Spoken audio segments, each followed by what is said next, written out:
ओम श्रौत्रार्हन्ति जणैर्गुण्यैर्महर्षिभिर्हरिवन्तोष्टुयमानोऽप्यगुणो विभुर्विजयतेतरां पूर्वार्धे कथितास्तुल्यपञ्चमाध्यायप्रतिनः प्रत्यया अथ कथ्यन्ते तृतीयाध्यायगोचराः।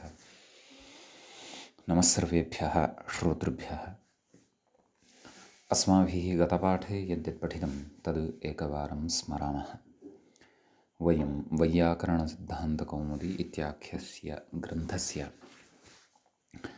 तत्र तिङन्ते तनादिप्रकरणं पठन्तः स्मः। प्रकरणस्यास्य अस्माकं क्रमे तत्र प्रथमः पाठः गतपाठः प्रवृत्तः। अस्मिन् प्रथमे पाठे आदौ तावत् तनुविस्तारे इति अयं धातुः अस्माभिः पठितः। अत्र तनादिक्रियेभ्यः उः इति यत्पूर्वं पठितं सूत्रं तेन उ इति विकरणप्रत्ययः भवति इत्युक्तं। ततश्च तनोति तनुते इत्यादीनि रूपाणि साधितानि।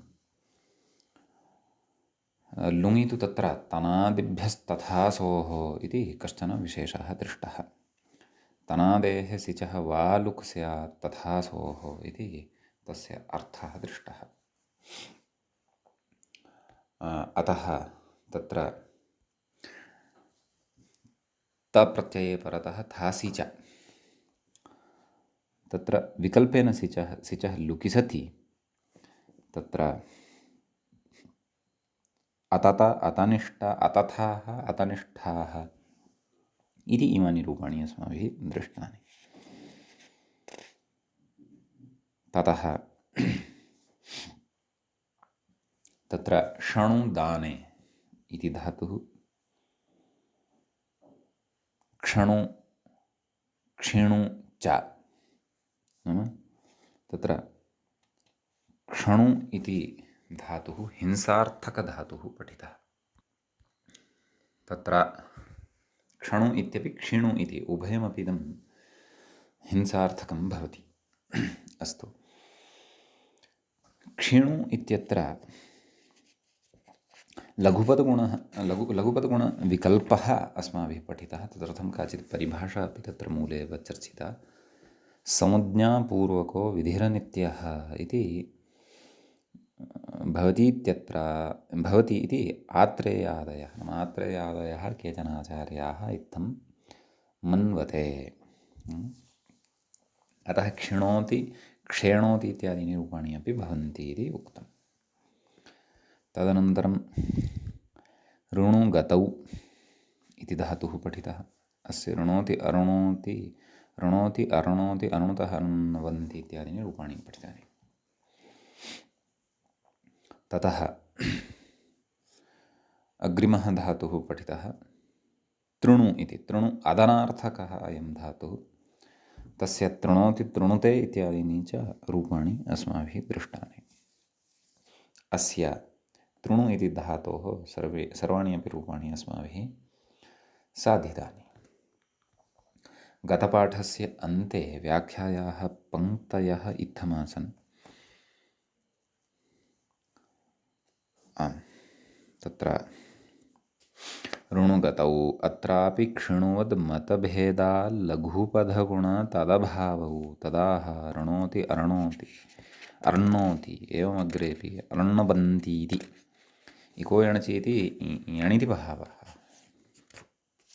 इति एतावान् विषयः अस्माभिः गते पाठे तत्र पठितः।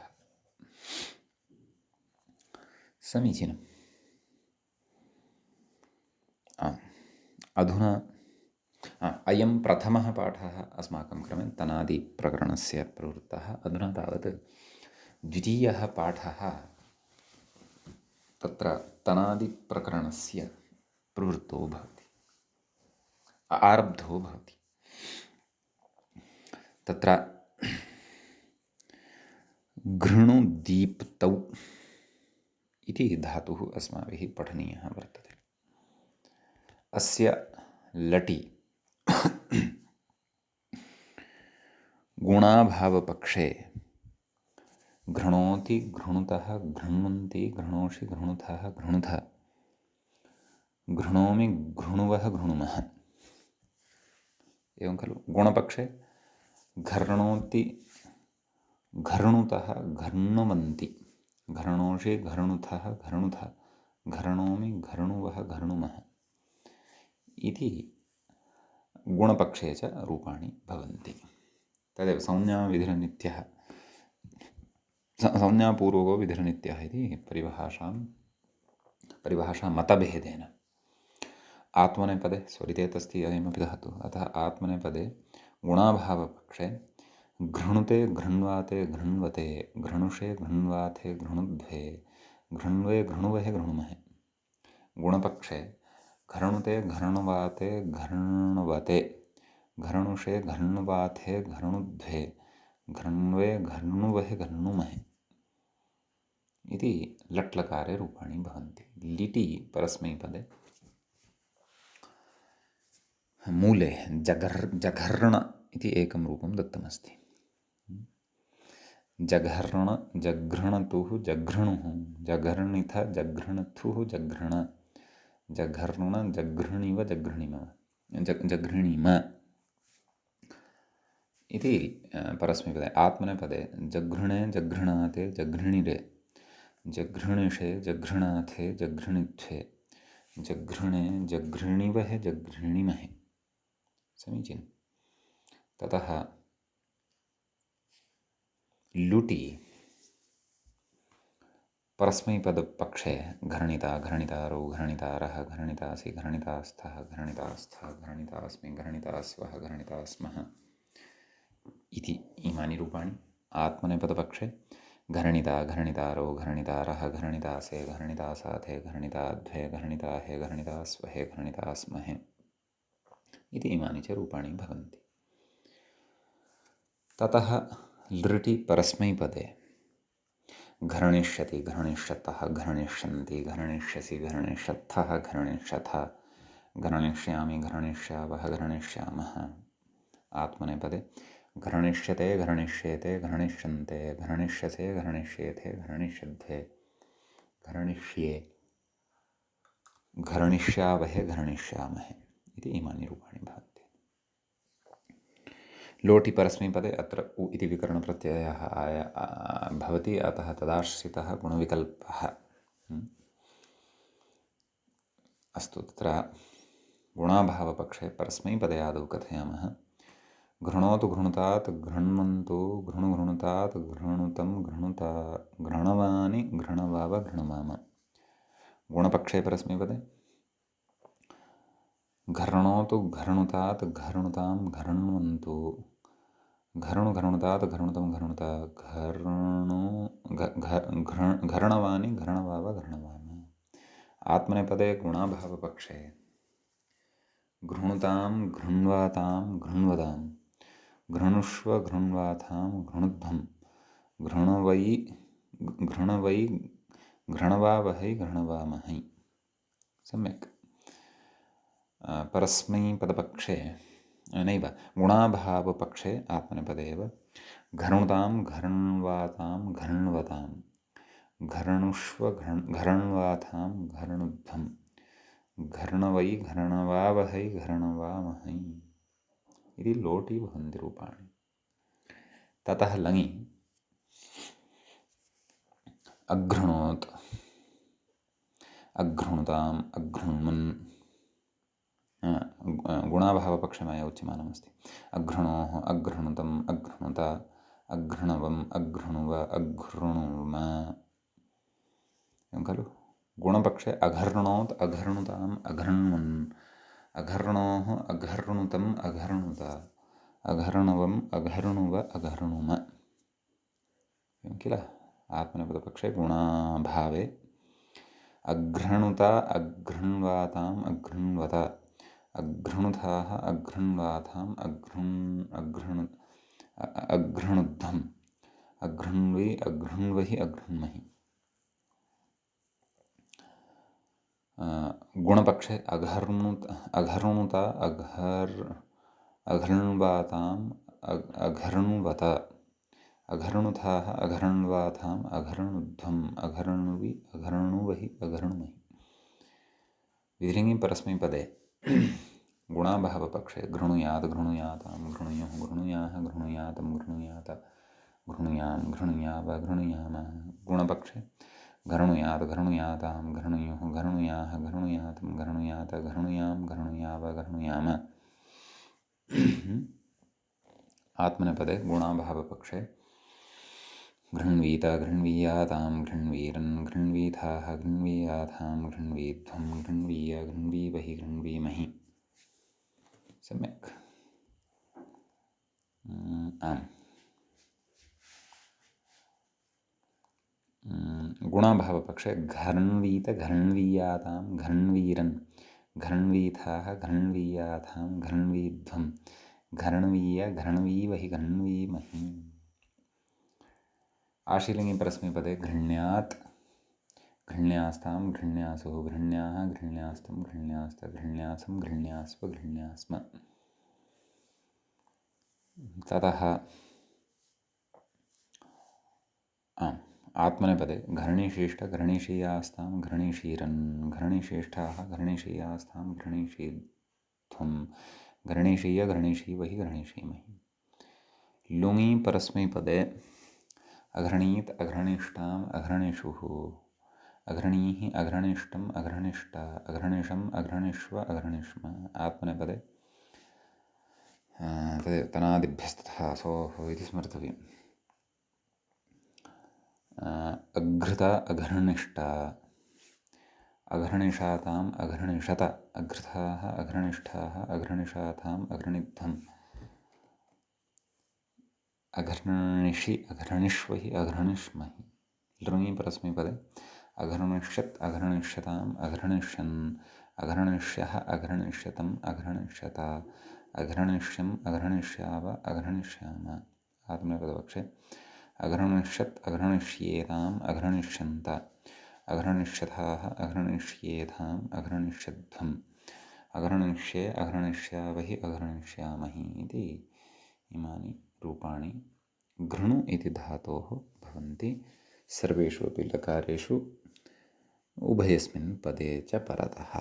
नाम परस्मैपदेषु परस्मैपदरूपाणि अपि भवन्ति आत्मनेपदरूपाणि अपि भवन्ति। इदानीम् अग्रे किं कथयति तत् पश्यामः। अथ द्वावनुदात्तेतौ नाम इदानीम् उभये नाम स्वरितयतः केचन धातवः पठिताः। इदानीं द्वौ धातु तत्र अनुदात्तेतौ पठ्येते। अनुदात्तं यदा आत्मनेपदमित्यनेन आत्मनेपदत्वमेव तत्र भवति इत्यपि बुद्धौ स्थापनीयम्। तत्र कथयति मूले वनुयाचने वनुते ववने इति लटः लिटः च एकमेकं रूपमूले दृश्यते। चान्द्रमते परस्मैपदी वनोति वनोति ववान इति चान्द्रव्याकरणानुसारम् अत्र अयं परस्मैपदी भवति। तर्हि तत्र लठि रूपाणि वदामः।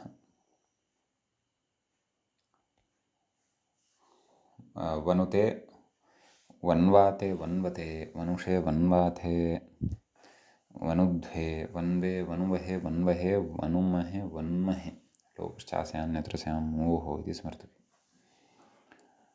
लिटि ववने ववनाते ववनिरे ववनिषे ववनाथे ववनिध्वे ववने ववनिवहे ववनिमहे। लुटि वनिता वनितारौ वनितारः वनितासे वनितासाथे वनिताध्वे वनिताहे वनितास्वहे वनितास्महे। लृटि वनिष्यते वनिष्येते वनिष्यन्ते वनिष्यसे वनिष्येथे वनिष्यध्वे वनिष्ये वनिष्यावहे वनिष्यामहे। लोटि वनुतां वन्वातां वन्वतां वनुष्व वन्वाथां वनुध्वं वनवै वनवावहै वनवामहै। लोटि उक्तानि। अधुना लङि। अवनुता अवन्वाताम् अवन्वत अवनुथाः अवन्वाताम् अवनुध्वम् अवन्वी अवनुवहि अवन्वहि अवनुमहि अवन्महि। विधिनि। वन्वीत वन्वीयातां वन्वीरन् वन्वीथाः वन्वीयाथां वन्वीध्वं वन्वीय वन्वीवहि वन्वीमहि। आशीर्लिङ्गि। वनिषेष्ठ वनिषीयास्तां वनिषीरन् वनिषेष्ठाः वनिषीयास्थां वनिषीध्वं वनिषीय वनिषीवहि वनिषीमहि। लुङि। अवनिष्ठा अवनिषाताम् अवनिषत अवनिष्ठाः अवनिषाथाम् अवनिध्वम् अवनिषि अवनिष्वहि अवनिष्महि। लृङि। अवनिष्यत अवनिष्येताम् अवनिष्यन्त अवनिष्यथाः अवनिष्येताम् अवनिष्यध्वम् अवनिष्ये अवनिष्यावहि अवनिष्यामहि इति इमानि रूपाणि भवन्ति। ततः अग्रे धातुः भवति मनु। न चान्द्रमते परस्मैपदी अस्ति इत्यपि कथयन् अस्ति खलु। अतः चान्द्रमतानुसारम् आदौ चान्द्रमतानुसारम् अपि रूपाणि अत्र वयं वदामः। तत्र लटि लटः एकं रूपं मूले दत्तमस्ति वनोति। वनोति वनुतः वन्वन्ति वनोषि वनुतः वनुथ वनोमि वनुवः वन्वः वनुमः वन्मः। लिटः एकं रूपं दत्तमस्ति ववान। ववान ववनतुः एवं खलु नशसददवादिगुणानाम् इति एत्वाभ्यासलोपो न भविष्यतः। ववान ववनतुः नैव ववान ववनतुः ववनुः ववनिथ ववनतुः ववन ववान ववन ववनिव ववनिम। लुटि वनिता वनितारो वनितारः वनितासि वनितास्तः वनितास्था वनितास्मि वनितास्वः वनितास्मः।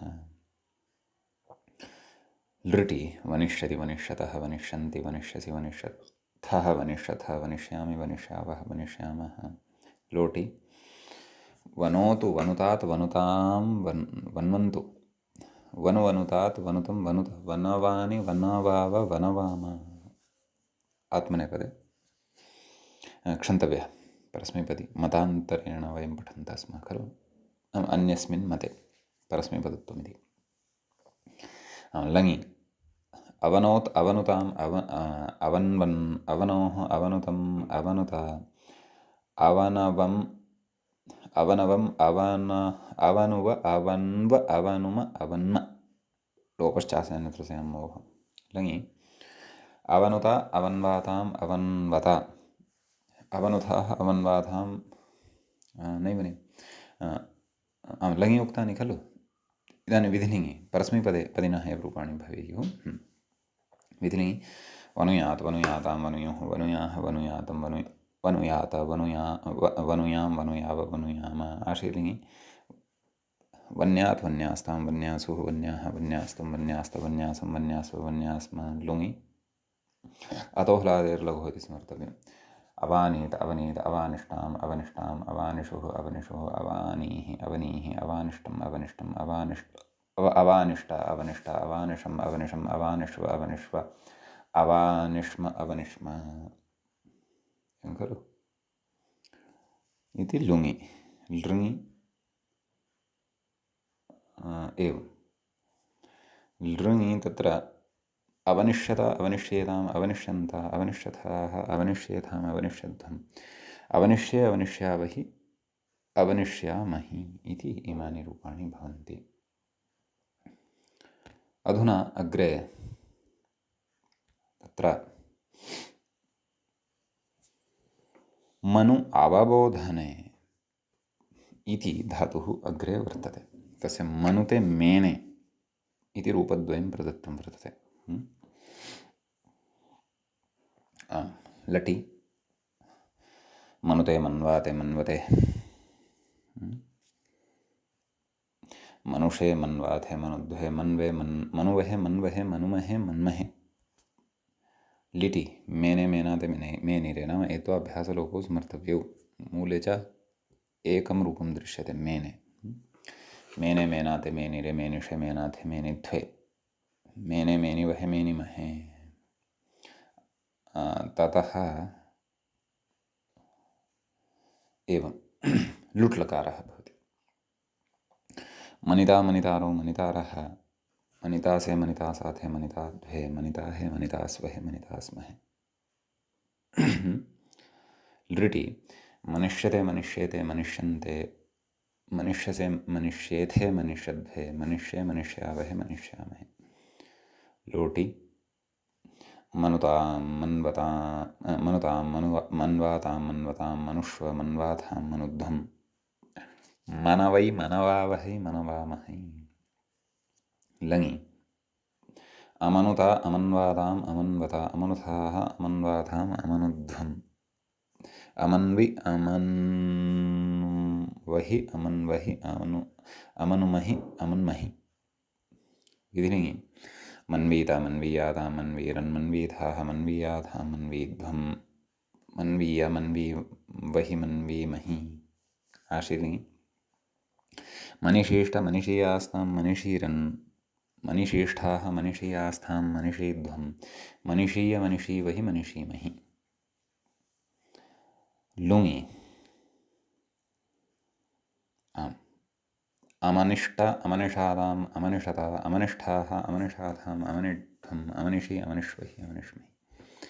लृङि अमनिष्यत अमनिष्येताम् अमनिष्यन्त अमनिष्यथाः अमनिष्येथाम् अमनिष्यध्वम् अमनिष्ये अमनिष्यावहि अमनिष्यामहि इति इमानि रूपाणि भवन्ति। अधुना अग्रे अग्रिमः धातुः तत्र भवति कृ इति धातुः। महान् कश्चन विचारः एतं धातुमादाय अस्माभिः कर्तव्यः वर्तते। प्रायः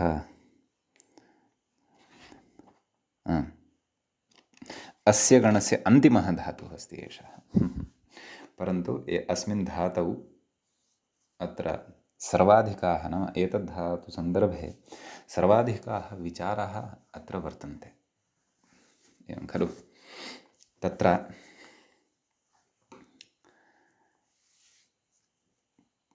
कथयति डुक् क्रियाकरणे अतीव व्यावहारिकश्च धातुः, प्रसिद्धः धातुः। व्याकरणक्षेत्रे तु अस्य ख्यातिः अस्ति एव। नाम वयम् अस्य प्रयोगान्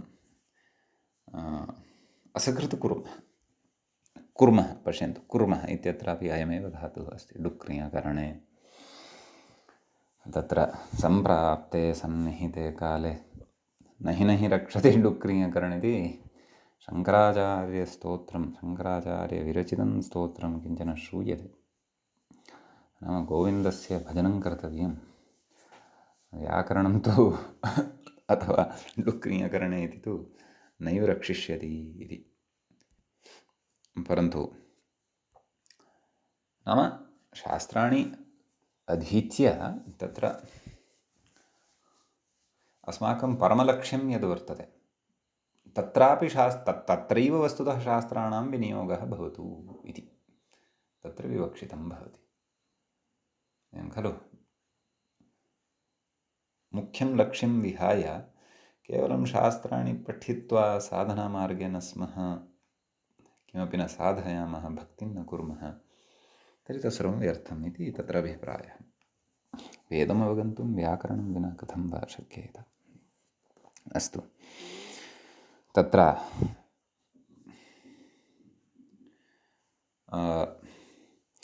प्रथमपुरुषस्य एकवचने परस्मैपदे मूले क्रियापदं प्रदत्तं दृश्यते करोति इति।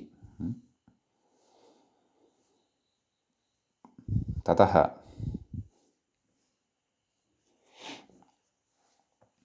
द्विवचने तावत् स्मार्यते, स्मारयन्नस्ति अतुप् सार्वधातुके।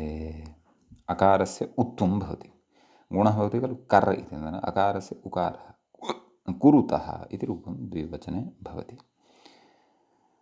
एवं खलु? अग्रे यण् न भकुर्छुराम् इति न दीर्घः कुर्वन्ति इति। खलु नाम कुरु अन्ति इत्यत्र यण भवति। यण उकारस्य वकारः लभ्यते इति प्रथमपुरुषस्य रूपाणि भवन्ति। मध्यमपुरुषे तावत् करोषि कुरुथः कुरुथ। उत्तमपुरुषे तत्र करोमि इति प्रथमपुरुषस्य एकवचने भवति। क्षन्तव्यम्, उत्तमपुरुषस्य एकवचने भवति करोमि। कुर्वः कुर्मः इत्यत्र कश्चन विशेषः उच्यमानः वर्तते। तदर्थम् अस्माभिः अग्रिमं सूत्रं पठनीयम् अस्ति। तत्र सूत्रं वर्तते नित्यं करोतेः इति। षष्ठं सूत्रं भवति चतुर्थे पादे, अङ्गाधिकारस्थमेव। आम्, तत्र नित्यमिति प्रथमान्तं नपुंसकलिङ्गे विद्यमानम्, अथवा क्रियाविशेषणत्वेन स्वीकार्यं चेत् तर्हि केषाञ्चन मते क्रियाविशेषणानां कर्मत्वात् अपि द्वितीया भवति। अस्तु, करोतेः इति पञ्चम्यन्तम् इत्युक्तम्। नैव, इति यत् पदं वर्तते तत्र पञ्चमी अस्ति इति भावः। द्वे पदे अस्मिन् सूत्रे भवतः उतश्च प्रत्ययादसंयोगपूर्वात् इत्यतः प्रत्ययात् इति पदं षष्ठ्यन्ततया विपरिणामं सम्प्राप्य आयाति। नाम ततः प्रत्ययस्य उतः इत्यस्य च अनुवर्तनं भवति। लोपश्चास्यान्नत्रस्यां मोह इत्यतः लोपः इत्यनुवर्तते। अपि च मोह इत्यपि अनुवर्तते। अस्तु, व्याख्याता किं कथयति? व्याख्याता प्रथमपुरुषे बहु किमपि उक्तवान्, मया न दृष्टमेव, पश्यामः। नाम लट्लकारे किं कथयति? करोति इति उप्रत्ययमाश्रित्य ऋकारस्य गुणः रपरत्वम्, उकारस्य तु द्विपमाश्रित्य गुणः कुरुत इति तसोङित्वाद् उकारस्य न गुणः।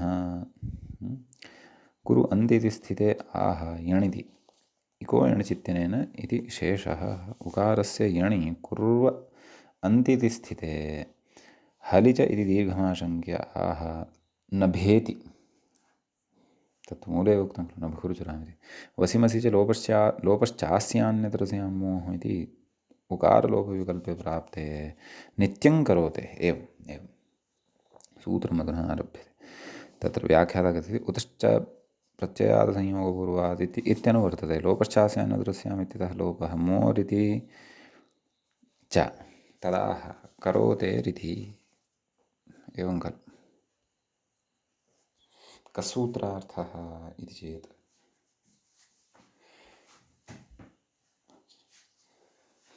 मूले उच्यते खलु, करोतेः प्रत्ययोकारस्य नित्यं लोपः स्यात् वमयोः। एवं खलु। कृ इति धातोः विहितः यः उ इति प्रत्ययः, प्रत्ययोकारस्य नाम प्रत्यस्थः यः उकारः तस्य नित्यं लोपः, नित्यतया लोपः भवति। कदा? वमयोः परयोः। वकारः मकारः च यदा परतः भवति, अतः इदं स्मर्तव्यम्। अतः कुरुवः इति न भवति, अपि तु कुर्वः इत्येव भवति। एवं खलु। एवमेव कुर्मस् इति न भवति, कुर्मः इति भवति। यतोहि प्रत्ययभूतस्य उकारस्य लोपः अत्र कृतो भवति। आम्, इति तु परस्मैपदे रूपाणि। आत्मनेपदे अपि रूपाणि भवेयुः एव खलु। यतोहि अञ्ञित् अस्ति धातुः, अतः स्वरितञ्यतः कर्तृविराये क्रियाफले इति स्मर्तव्यम्। आम्, ततः आत्मनेपदे रूपाणि वदामः। कुरुते, कुर्वाते, कुर्वते, कुरुषे, कुर्वाधे, कुरुध्वे, कुर्वे, कुर्वहे, कुर्महे इति इमानि रूपाणि तत्र भवन्ति। सम्यक्। ततः लिटि रूपाणि वक्तव्यानि। मूले तत्र चकर्थ इत्युक्तं। चकर्थ इति मध्यमपुरुषस्य रूपमस्ति, चकृप इति उत्तमपुरुषस्य च रूपमस्ति। अस्तु, व्याख्याता किं कथयति? कृसृभृवृ कृसृभृवृ सुदृशु लिटि इति पूर्वं पठितं खलु। इति नेड् इति भावः। अजन्तत्वेपि रुदन्तत्वात् भारद्वाजमतेपि नेट्। अस्तु, तर्हि आम्, तत्र चकार चक्रतुः चक्रुः चकर्थ, चक्रतुः चक्र चकार चकर चक्रुः चक्रम। सम्यक्। आत्मनेपदपक्षे चक्रे चक्राते चक्रिरे, चकृषे चक्राते चक्रिढ्वे, चक्रे चक्रिवः चक्रिमहे इति इमानि रूपाणि भवन्ति। येन अग्रे लुट् वर्तते। मूले तावत् लुटः एकमेव क्रियापदं प्रदत्तं वर्तते, कर्ता इति। कर्ता कर्तारौ कर्तारः कर्तासे कर्तासाथे कर्ताद्वे, कर्ता हे कर्ता स्वहे कर्ता स्महे। सम्यक्। परस्मैपदपक्षे कर्ता कर्तारौ नैव, पूर्वं मया सत्यं, पूर्वं आदौ परस्मैपदपक्षे वदामि। कर्ता कर्तारौ कर्तारः कर्तासि कर्तास्थः कर्तास्थः, कर्तास्मि कर्तास्वः कर्तास्मः। आत्मनेपदपक्षे कर्ता कर्तारौ कर्तारः कर्तासे कर्तासाथे कर्ताद्वे, कर्ता हे कर्ता स्वहे कर्ता स्महे इति इमानि रूपाणि भवन्ति। ततः अग्रे लृट् लकारः भवति। तस्य परस्मैपदपक्षे करिष्यति। व्याख्याता कथयति करिष्यति इति। अस्तु, करिष्यति करिष्यतः करिष्यन्ति। मूलेपि एकं रूपं दत्तमस्ति, करिष्यति। अस्तु, करिष्यति करिष्यतः करिष्यन्ति, करिष्यसि करिष्यसि करिष्यथः करिष्यथः, करिष्यामि करिष्यावः करिष्यामः। आत्मनेपदपक्षे करिष्यते करिष्येते करिष्यन्ते, करिष्यसे करिष्येथे करिष्यद्भे, करिष्ये करिष्यावहे करिष्यामहे। समीचीनम्। इति लृट्। लोटि कथयति व्याख्याता करोतु कुरुतात् इति, नाम प्रथमपुरुषस्य एकवचने इदम् उक्तवान्, द्विवचने कुरुतां, बहुवचने कुर्वन्तु, एवं खलु। मध्यमपुरुषे कुरु कुरुतात् कुरुतं कुरुता कथयन् अस्ति, कुरु इति। उत्तमपुरुषस्य च एकं रूपं कथयति करवाणि, करवाणि करवाव करवाम। आत्मनेपदपक्षे अपि आदौ कुरुताम् इति कथयति, प्रथमपुरुषस्य एकवचने। द्विवचने कुर्वातां, बहुवचने कुर्वताम्, एवं खलु। ततः एवं मध्यमपुरुषस्य रूपाणि अत्र भवन्ति, कुरुष्व कुर्वाधां कुरुध्वम्। उत्तमपुरुषस्य रूपाणि व्याख्याता कथयन् अस्ति करवै करवावहै करवामहै। ततः लङः रूपं कथयति व्याख्याता एकम् अकरोत् अकुरुताम् इत्यपि कथयति। बहुवचने तु अकुर्वन्, एवं खलु। मध्यमपुरुषे अकुरुथाः अकुर्वाथाम् अकुरुध्वम्,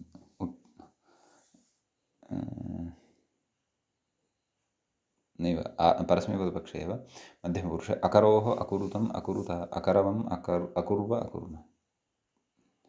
सम्यक्। आत्मनेपदपक्षे अकुरुत अकुर्वाताम् इति मूले व्याख्यायां रूपद्वयं दृश्यते।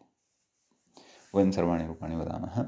अकुरुत अकुर्वाताम् अकुर्वत, अकुरुथाः अकुर्वाताम् अकुरुध्वम्, अकुर्वि अकुर्वहि अकुर्महि।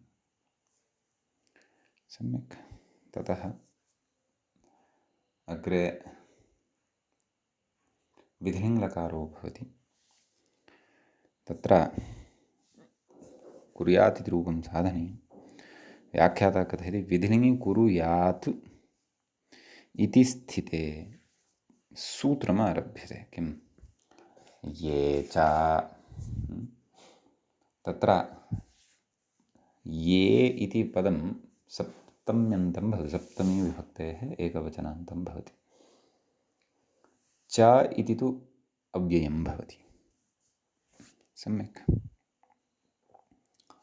प्रकृते आम्, किं कथयति व्याख्यातः लोपश्चास्यान्यत्र स्यामोहो इत्यतः लोपः इति अस्य च अस्य इति च अनुवर्तते। एतत् पदद्वयम् अत्र अनुवर्तते। कथयति अस्य इत्यनेन पूर्वसूत्रे उतः इत्युपात्तः उत् परामर्श्यते। नित्यं करोतेः इत्यतः करोतेः इत्यनुवर्तते। अङ्गाक्षिप्तः प्रत्ययः यकारेण विशेष्यते तदादिविधिः तदाह क्रिय उलोप इति आशिषि क्रियादिति। अस्तु, आदौ अस्य सूत्रार्थं पश्यामः। किं क्रियः उलोपः स्यात् यादौ प्रत्यये परतः। विधिलिङ्गे यादिः प्रत्ययः परतः आगच्छत्येव खलु यासुडुविधानसामर्थ्यात्, अतः तत्र लोपः भवति, एवं खलु। अतः कुर्यात् इति रूपं साधनं। कुर्यात् कुर्यातां कुर्युः, कुर्याः कुर्यातं कुर्यात, कुर्यां कुर्याव कुर्याम। आत्मनेपदपक्षे तत्र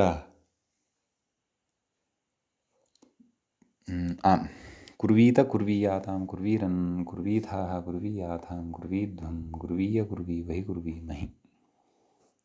सम्यक्। अग्रे आम् इति तु विधिलिङ्गिरूपाणि सम्पन्नानि। आशीलिङ्गि परस्मैपदे व्याख्याता तत्र कथयति आशिषि क्रियात् इति मूले अपि उक्तमस्ति। आशिषि क्रियात् इति तत्र कथयति रिङ्क्षयग्लिङ्षु इति रिङ् इति भावः तदिदं पूर्वं पठितं वर्तते। सम्यक् किल। अतः क्रियात् क्रियास्तां क्रियासुः क्रियाः क्रियास्तं क्रियास्त क्रियासं क्रियास्व क्रियास्म। आत्मनेपदपक्षे कृषीष्ट इति रूपं मूले प्रदत्तं दृश्यते। सम्यक्। अतः अस्य रूपाणि वदामः। व्याख्याता कथयति उश्च इति कित्वान्न गुणः इति भावः, एवं किल। अतः आशीलिङ्गि आत्मनेपदे कृषीष्ट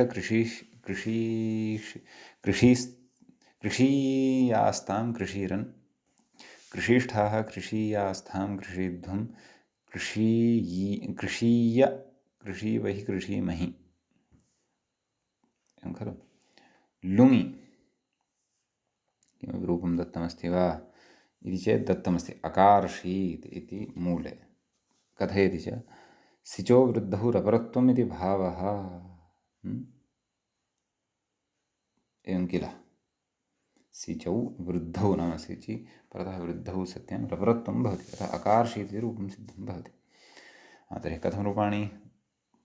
अकार्षीत् अकार्ष्टाम् अकार्षुः अकार्षीः अकार्ष्टम् अकार्ष्ट अकार्ष्म अकार्षम् अकार्ष्व अकार्ष्म। लुङि नाम आत्मनेपदे एव अकृता अकृषाताम् अकृषता अकृथाः अकृषाथाम् अकृध्वम् अकृषि अकृष्वहि अकृष्महि इति लृङि रूपाणि भवन्ति। नैव लुङि इमानि रूपाणि खलु। तत्रापि आत्मनेपदपक्षे लृङि परस्मैपदपक्षे अकरिष्यत् अकरिष्यताम् अकरिष्यन् अकरिष्यः अकरिष्यतम् अकरिष्यन् अकरिष्यत अकरिष्यम् अकरिष्याव अकरिष्याम। आत्मनेपदपक्षे अकरिष्यत अकरिष्येताम् अकरिष्यन्त अकरिष्यथाः अकरिष्येथाम् अकरिष्यध्वम् अकरिष्ये अकरिष्यावहि अकरिष्यामहि इति इमानि रूपाणि एतद्धातुसम्बद्धानि भवन्ति, खलु। कृषीष्ट अकार्षीत् तनादिभ्यस्ततः इति लुकि ह्रस्वादङ्गात् इति सिचो लुक्ना अकृत अकृथाः। समीचीनम्। इति काचित् विशिष्टा व्यवस्था मध्यमपुरुषस्यापि नाम प्रकृते उक्ता वर्तते। नाम तद् तनादिभ्यस्तथासोः इत्येतस्मिन् विषये अपि अत्र चर्चा कृता दृश्यते। सम्यक्। व्याख्याता कथयति ननु लुङस्तङि अकृत्सुत इति स्थिते तनादिभ्यस्तथासोः इति सिचो लुकि अकृत इति इष्टं सिद्ध्यति। सिचः लुगभावे तु सकारः श्रूयेत इत्यतः आह तनादिभ्यस् इत्यादि मूले उक्तं खलु। तनादिभ्यः इति लुको भावे ह्रस्वादङ्गात् इति सिचो लोपः इति कृ धातोः रूपेषु कश्चन विशेषः अत्र भवति। परन्तु इतोपि अत्र विशेषाः पठनीयाः सन्ति। तदर्थम् अस्माभिः अधुना अग्रे कानिचन सूत्राणि अत्र द्रष्टव्यानि वर्तन्ते। इदानीम् अग्रे अत्र कृ धातोः सन्दर्भे क्वचित् सुडागमव्यवस्था उच्यमाना वर्तते। कृ धातोः विषयः अत्र अस्ति इति कृत्वा सुडागमचर्चामपि अवसरं दृष्ट्वा कुर्वन्नस्ति ग्रन्थकारः। तत्र कथयति सम्परिभ्यां समवाये च सूत्रद्वयमस्ति मूले द्रष्टव्यं। सम्परिभ्यां करोतौ भूषणे इति एकं षष्ठं सूत्रं भवति। समवाये च इति च अपरं। सम्यक् तत्र व्याख्याता कथयति करोतेः सुट् स्यादिति। मूले सूत्रार्थः उक्तः अस्ति खलु, तत्र किं किम् अनुवर्तते इत्यपि कथयति व्याख्याता। सुट्कादपूर्वः इत्यतः नित्यं करोतेः इत्यतश्च तदनुवृत्तेरिति भावः। एवं खलु। अग्रे कथयति प्रागुक्तयोः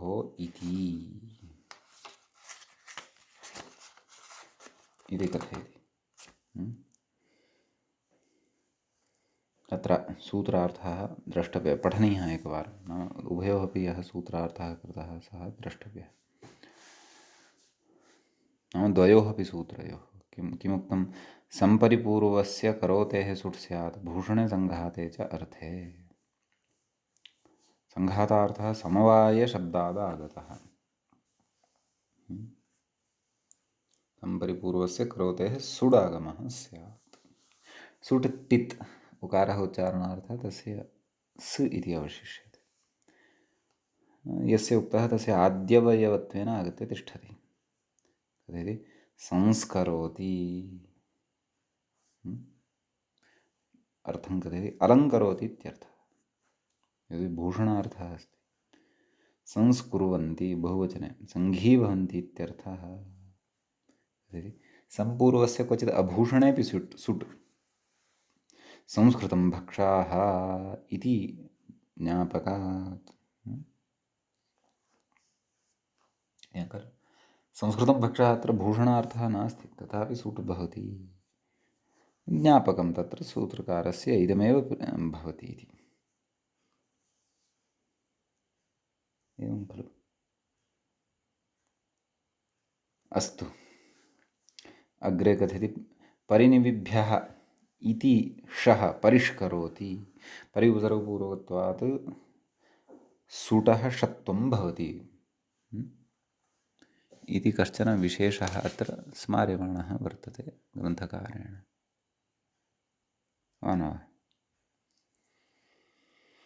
अग्रे कथयति शिवादिनां वा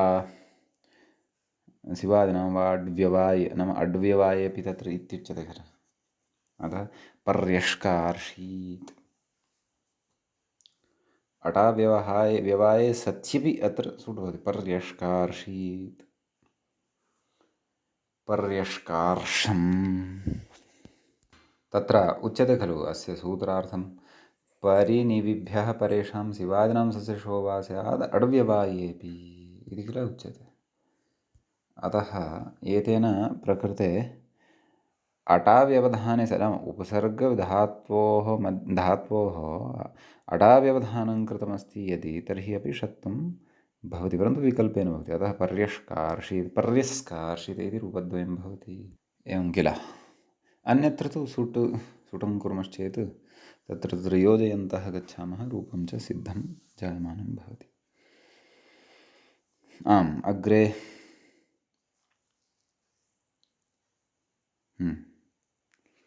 अग्रिमं सूत्रम् अधुना पठामः। सूत्रं भवति तत्र व्याख्याता तत्र विषयेण कथयति, तत् सम्बद्धं विषयमग्रे कथयति। सूत्रम् अस्माभिः पठनीयं। मूले उपात् प्रतियत्नवैकृतवाक्याध्याहारेषु च इत्यस्ति। उपात् इति पञ्चम्यन्तं, पञ्चमी विभक्तेः एकवचनान्तं भवति। एवं किल। ततः प्रतियत्नवैकृतवाक्याध्याहारेषु इति सप्तम्यन्तं, सप्तमी विभक्ते बहुवचनान्तं भवति। च इति अव्ययपदं भवति। षष्ठम् इदं सूत्रं सुडुविधायकमेव भवति। द्वितीयपदे इतरेतरयोगद्वन्द्वः वर्तते, तस्य विग्रहं कुर्मः। प्रतियत्नश्च वैकृतश्च वाक्याध्याहारश्च प्रतियत्नवैकृतवाक्याध्याहाराः तेषु एवम् इतरेतरयोगद्वन्द्वः ग्राह्यः। सम्यक्। आम्, अत्र सम्परिविहां करोतु भूषणे इत्यतः करोतु भूषणे इति च अनुवर्तते। समवाये च इत्यतः समवाये सुट्कातपूर्वः इति च अनुवर्तते। एवं खलु। सूत्रार्थः द्रष्टव्यः। मूले उपात् क्रियः सुट् स्यात् येषु अर्थेषु। ओके, अस्तु। प्रतियत्नवैकृतवाक्याध्याहारेषु अर्थेषु उप इत्येतस्मात् परतः कृ इति यदि धातुः वर्तते तर्हि तस्य सुट् इति आगमः भवति। एवं किल। तत्र कदाचित् नाम प्रतियत्नादयः ये अर्थाः सन्ति ते उदाहरणेषु कदाचित् इतोपि स्पष्टतां गच्छेयुः, अथवा कोशाः द्रष्टव्याः। समीचीनं। चात् प्रागुक्तयोः अर्थयोः अत्र व्याख्याता कथयति भूषणसमवायोरित्यर्थः। सम्यक्। इदानीम् अग्रे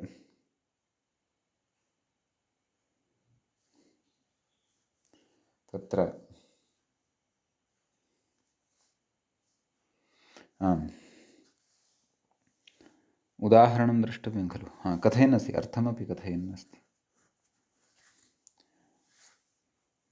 आम्, प्रतियत्नो गुणाधानं चात् प्राग् उक्तयोः अर्थयोः इति उक्तमेव। नाम प्रतियत्नः नाम गुणाधानं, गुणस्य आधानम् इति भावः। एवं किल।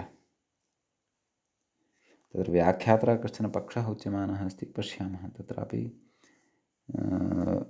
विमर्शनं करिष्यामः। सुट्कातपूर्वः इति मूले क्व आगतम्? तत्तु सूत्रमेव, साक्षात् सूत्रमेव आरब्धं वर्तते। अस्तु, व्याख्यातुः एकः पक्षः आदौ पठ्यते अस्माभिः। ननु सम्परिभ्यामिति सुट् पदद्वयापेक्षत्वात् बहिरङ्गः लिटिधातुरनभ्यासस्य इति द्वित्वं तु प्रत्ययमात्रापेक्षत्वात् अन्तरङ्गं ततश्च सञ्चस्कार इत्यत्रापि सुटम्बाधित्वद्वित्वे कृते अभ्यासात् प्रागेव सुटि प्राप्ते। अस्तु अस्तु, इतः अग्रिमः विचारः आरभ्यते। परन्तु मूले तावता किमुक्तम्? प्रतियत्नः गुणाधानम् इति उक्तं खलु मूले। अग्रे विकृत इति अस्ति, तस्य अर्थं कथयति। विकृतमेव वैकृतं विकारः स्वार्थे अणुप्रत्ययः भवति। अग्रे कथयति वाक्याध्याहारेषु कथयति वाक्यस्य अध्याहारः आकाङ्क्षितैकदेशपूर्णम् इति अर्थाः ये ये सूत्रे उक्ताः वर्तन्ते तेषाम् अर्थानां सन्दर्भे अत्र चर्चा कृता वर्तते। सम्यक्। ततः उपस्कृता कन्या इति उदाहरणम् उच्यमानं वर्तते। अत्र कृ धातुः परतः भवति, उप इति भवति, ततः परतः सुडागमः भवति। तदेव प्रतियत्नादिषु अर्थेषु कथयति अलङ्कृता इत्यर्थः। उपस्कृताः ब्राह्मणाः समुदिताः इत्यर्थः। एधः उदकस्य उपस्कुरुते अथवा एधोदकस्य उपस्कुरुते कोऽर्थः? गुणाधानं करोति इत्यर्थः। क्रमशः अर्थाः अपि उच्यमानाः वर्तन्ते। उपस्कृतं भुङ्क्ते विकृतम् इत्यर्थः। विकृतं भुङ्क्ते विकृतोपि विकृतत्वेनापि एकः अर्थः अस्ति खलु, अतः उपस्कृतं ब्रूते वाक्याध्याहारेण ब्रूते इत्यर्थः। नाम वाक्यस्य अध्याहारं कृत्वा अथवा अध्याहारद्वारा ब्रूते। ब्रूते नाम कथयति इति भावः इति। उपात्प्रतियत्नवाक्याध्याहारेषु इत्येतस्य सूत्रस्य इमानि उदाहरणानि एतावानश्च तत्र विचारः अस्माभिः पठितः। समीचीनं। ततः अग्रे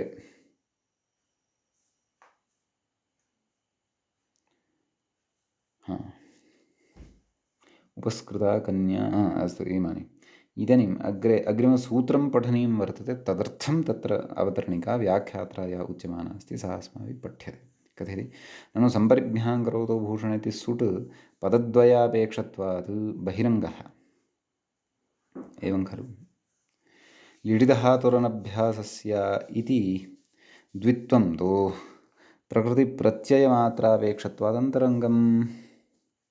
ततश्च सञ्चस्कार इत्यत्र परमपि सुडुं बाधित्वा द्वित्वे कृते अभ्यासात् प्रागेव सुडि प्राप्ते।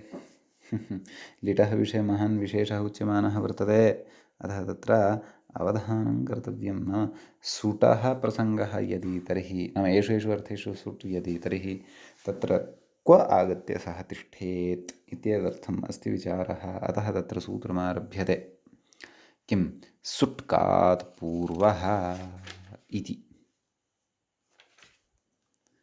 एवं खलु तत्र सुट् इति प्रथमान्तं भवति, कात् इति पञ्चम्यन्तं भवति, पूर्वः इति च प्रथमान्तं भवति। कथयति व्याख्याता कथयति षष्ठ्यस्य आद्यपादे इदं सूत्रं प्रथमे पादे एव भवति। 49 सूत्रं सम्परिभ्यां करोतु भूषणे समवाये च उपात् प्रतियत्नवाक्याध्याहारेषु च उपात् प्रतियत्नवैकृतवाक्याध्याहारेषु च कथयति इत्यारभ्य अनुदात्तं वर्जम् इत्यतः प्राक् इदम् अधिकृतं वेदितव्यम् इत्यर्थः। सम्परिभ्यां करोतु भूषणे समवाये च उपात् प्रतियत्न इति आरभ्य न इत्यतः आरभ्य अनुदात्तं वर्जम् इत्यतः प्राग् अधिकृतं वेदितव्यम्। एवं रीत्या अस्य अधिकारो वर्तते खलु। कथयति एवञ्च कात् पूर्वः इत्युक्तेः एवं खलु अभ्यासात् प्राक् न सुडिति भावः। अतएव सञ्चस्कार इति भविष्यति खलु। तत्र चकारः अभ्यासरूपः भवति। अग्रे कथयति ननु अभ्यासेन व्यवधानात् कथमिह उत्तरखण्डस्य सुट् वा न वा। अभ्यासेन व्यवधानं खलु क्रियते। कथयति संस्करोति इत्यादौ अव्यवहिते सुडुविधेः चरितार्थत्वात् इति। अत्र व्यवहितः नास्ति, अत्र सकारः अस्ति एव। किञ्च समस्करोत् इति लङः प्रयोगः इत्यत्र अडा व्यवधानं कथं सुट् क्षन्तव्यः। कथयति किञ्च एकक्षणं पुनः एतं पक्षम् इतः आरभ्य पठामः जागरूकतया। ननु अभ्यासेन व्यवधानात् कथमिह उत्तरखण्डस्य सुट् संस्करोति इत्यादौ अव्यवहिते सुडुविधेः चरितार्थत्वात् किञ्च समस्करोत् लङि इत्यत्र अटाव्यवधानं कथं सुट् न ह्यडागमः कृञ्भक्तः अङ्गभक्तत्वात् विकरणान्तस्यैव अङ्गत्वादित्यत आह अडभ्यासव्यवायेऽपि इत्युक्तं मूले अडभ्यासव्यवायेऽपि इति पूर्वं वार्तिकं खलु पठितं कथयति वार्तिकमिति शेषः अटा अभ्यासेन च व्यवधाने अपि सम्पर्यादिभ्यः परस्मात् कात् पूर्वः सुडित्यर्थः सञ्चस्कार इति रूपं साधितं मूले कात् पूर्वः इत्यादि भाष्ये प्रत्याख्यातम् कथयति सुट् इत्येवाधिकृतमस्तु कात् पूर्वः इति अडभ्यासविवाहेऽपि इति च मास्त्विति इत्येवं भाष्ये प्रत्याख्यातव्यम् इत्यर्थः तदेव उपवादयितुं प्रतिजानीते तथा हीति खलु कात् पूर्वः इति भाष्ये प्रत्याख्यातं तथा हि इत्यतः अवलोकनीयं तथा हि पूर्वं धातुः उपसर्गेण युज्यते अन्तरङ्गत्वात् सुट् खलु ततो द्वित्वं तत्र मूले व्याख्याता कथयति पूर्वं धातुः उपसर्गेण युज्यते कथयति पश्चात् साधनेन इति शेषः कथयति ततश्च पूर्व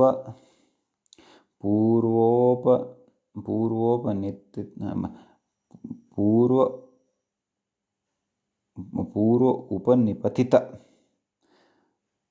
एवं पूर्व उपनिपतित धातूपसर्गसम्बन्धिनिमित्तकं कार्यं पश्चात् अनुपतिष्य धातु प्रत्ययसम्बन्धनिमित्तकार्यात् अन्तरङ्गं प्रथमोपस्थित्वात् पुनः पठामि पङ्क्तिं ततश्च पूर्व उपनिपतितधातु उपसर्गसम्बन्धनिमित्तकं कार्यं पश्चात् अनुपतिष्यद्धातुप्रत्ययसम्बन्धनिमित्तकार्यात् अन्तरङ्गम् इति तत्र उक्तम् प्रथमोपस्थितत्वात् इत्युक्तं तदुक्तं भाष्ये पूर्वं धातु उपसर्गेण कृत्वा धातु उपसर्गयोः कार्यम् अन्तरङ्गम् इति तदाह अन्तरङ्गत्वात् सुट् ततो द्वित्वम् एवञ्च तत्र कथयति व्याख्याता ततो द्वित्वम् इति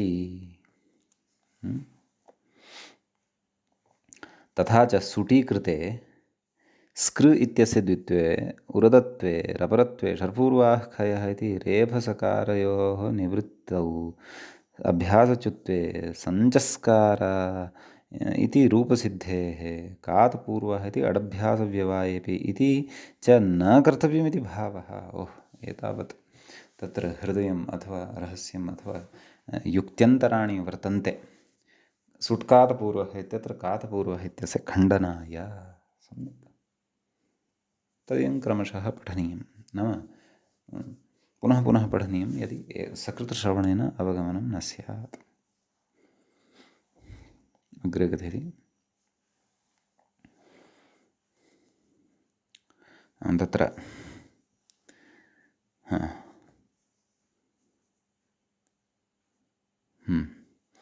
एवञ्च समस्करोत् इत्यत्रापि विकरणान्त आङ्गभक्त अडागमापेक्षया भक्त नाम तस्य अवयवत्वेन भवति तत् अडागमापेक्षया अन्तरङ्गत्वात् प्रथमं सुड् भविष्यति इति कृत्वा अड्व्यवायेऽपि इत्यंशो न कर्तव्यः इत्यूह्यम् इति एषापि ऊहा अत्र कर्तव्यैव इति भावः पूर्वं धातुपसर्गेण इत्याश्रयेण फलान्तरमप्याह एवञ्च इति तत्र मूले उक्तमस्ति खलु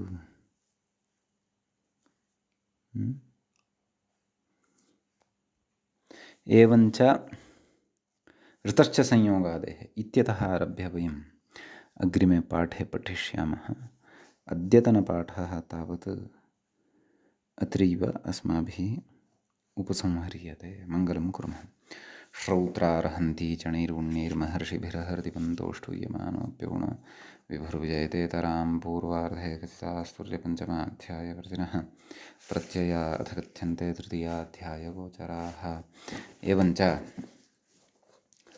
तनादि प्रकरणस्यास्य अस्माकं क्रमे एषः तत्र द्वितीयः पाठः सम्पन्नतां गतः। नमः सर्वेभ्यः श्रोतृभ्यः भवद्भ्यः।